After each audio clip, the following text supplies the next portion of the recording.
आपके चेहरे की स्माइल आपकी खूबसूरती पर चार चांद लगा देती है और उसमें सबसे इंपॉर्टेंट रोल आपके दांतों का होता है। अब मैं ऐसा क्यों कह रहा हूं, जरा ध्यान से इस पिक्चर को देखिएगा।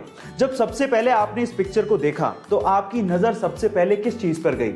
ऑब्वियसली इस बीच वाले आदमी की स्माइल पर गई होगी, क्योंकि उसका एक दांत नहीं है। पर क्या आपने गौर किया कि इसी आदमी की एक आईब्रो भी नहीं है? गाइस, आपने आईब्रो पर गौर तक नहीं किया। इसीलिए कहते हैं कि सबसे पहले किसी की नजर आपकी स्माइल पर पड़ती है। इसीलिए अपने दांतों को संभाल के रखिएगा, क्योंकि यही आपकी स्माइल को और खूबसूरत बनाता है। गाइस, आपका इसके बारे में क्या ख्याल है, चैट सेक्शन में जरूर लिखिएगा। बड़े सपने अमीरी के मोहताज नहीं होते। अगर आप शिद्दत से चाहें तो कुछ भी पा सकते हैं। कुछ ऐसी कहानी है मुंबई के समंदर किनारे बांद्रा के स्लम में रहने वाली मलीशा खारमा की। मलीशा सुपर मॉडल बनना चाहती हैं। स्लम में रहने के बावजूद भी उनकी इंग्लिश सुन के आप लोग भी चौंक जाएंगे। मलीशा के सपनों को पहली उड़ान तब मिली जब हॉलीवुड फिल्म स्टेप अप के एक्टर रॉबर्ट हॉफमैन से उनकी मुलाकात हुई। मुंबई घूमने आए रॉबर्ट हॉफमैन इस बच्ची से इतना प्रभावित हुए कि उन्होंने इस बच्ची का इंस्टाग्राम पे अकाउंट बनाया, अपने साथ कुछ वीडियो शूट की और उसके बाद इंस्टाग्राम पे अपलोड की और फिर इस बच्ची को प्रिंसेस ऑफ स्लम नाम भी दिया। और आज इस बच्ची के इंस्टाग्राम पे 1.5 लाख से ज्यादा फॉलोवर्स हैं। और तो और एक फैशन मैगजीन ने मलीशा को उसके कवर पेज पर जगह भी दी। गाइस, वो उसके लिए सबसे सुनहरा दिन था। इसी कहते हैं कि अगर आपके सपने सच्चे हैं तो राहें मिल ही जाती। आज हम इंसानों की खुदगर्जी और भूख की वजह से इस धरती से एक और जानवर खत्म होने की कगार पर पहुंच गया है। इस जानवर का नाम है पेंगोलिन। एक रिपोर्ट के अनुसार इस जानवर की तस्करी सबसे ज्यादा की जा रही है। इंसान इसे दवा बनाने और अपनी भूख मिटाने के लिए इस्तेमाल कर रहा है, जो कि बेहद शर्मनाक है। लेकिन सारे इंसान एक जैसे नहीं होते। जिम्बाब्वे के फैलिट नकाटा इन जानवरों को बचाने के लिए कब से लड़ रहे हैं। वो इन्हें बच्चों की तरह पाल रहे हैं। इसी वजह से उन्हें पेंगोलिन मैन के नाम से पुकारा जाता है। गाइस, आज हमें इन बेजुबान जानवरों के लिए आवाज उठानी होगी, नहीं तो हमारा एग्जिस्टेंस भी एक दिन खत्म हो जाएगा। इसलिए चैट में प्लीज लिखिए save pangolin save earth. Thank you so much.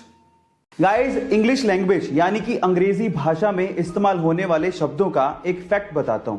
English language में कुछ ऐसे शब्द हैं जिनको जब आप उच्चारण करते हैं यानी कि प्रोनाउंशिएट करते हैं तो वो अपना मतलब खुद ही समझाने की कोशिश करते हैं। जैसे कि फॉरवर्ड और बैकवर्ड, इन दोनों शब्दों को लीजिए। जब आप बोलेंगे फॉरवर्ड तो आपके होठ आगे आएंगे, ट्राई करके देखिए, फॉरवर्ड। और जब आप बोलेंगे बैकवर्ड तो आपके होठ पीछे जाएंगे, बैकवर्ड। देखिए, आपके होठ पीछे जा रहे हैं, बैकवर्ड। है ना अमेजिंग फैक्ट? चलिए गाइस, एक फनी लेकिन सच्ची घटना बताता हूं। एक 42 साल के रशियन फिशरमैन पर अचानक से एक भालू ने हमला कर दिया, लेकिन उस बंदे की ग्रैंड डॉटर की लगाई गई मोबाइल की रिंगटोन की वजह से उस बंदे की जान बच गई।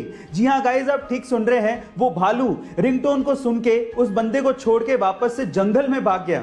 पर सवाल यह है कि वो रिंगटोन आखिर थी कौन सी? तो चलिए मैं आपको बताता हूं। वो रिंगटोन थी जस्टिन बीबर के गाने बेबी की। गाइस, बेबी गाने को अपने मोबाइल में सेव कर लीजिए, क्या पता आपको भी किसी को भगाने में वो मदद कर दे। ये गाइस, एक खबर सुनाता हूं जिसे सुनने के बाद आपको बहुत प्राउड फील होगा। क्या आपको पता है कि साल 2006 में टाइम्स मैगजीन ने मुझे times person of the year award के लिए चुना था? जी हां गाइस, मैं मजाक नहीं कर रहा हूं, ये सच है। साल 2006 में मुझे times person of the year award के लिए चुना गया था। और सिर्फ मुझे ही नहीं, आपको भी, आपके साथ वालों को भी और सबको times person of the year award के लिए चुना गया था। एक्चुअली साल 2006 में टाइम्स मैगजीन ने दुनिया के हर एक इंसान को times person of the year award के लिए चुना था। है ना अमेजिंग फैक्ट? चाहे तो आप गूगल पे सर्च भी कर सकते हैं और अगली बार आप भी किसी को भी कह सकते हैं कि आपको 2006 में ये अवार्ड मिला था। ऐसे अमेजिंग फैक्ट्स के लिए YouTube पे हमारे चैनल को सब्सक्राइब कर लीजिए और अगर आप इंस्टाग्राम पे देख रहे हैं तो मुझे फॉलो करना मत भूलिएगा। मिलते हैं अगली वीडियो में।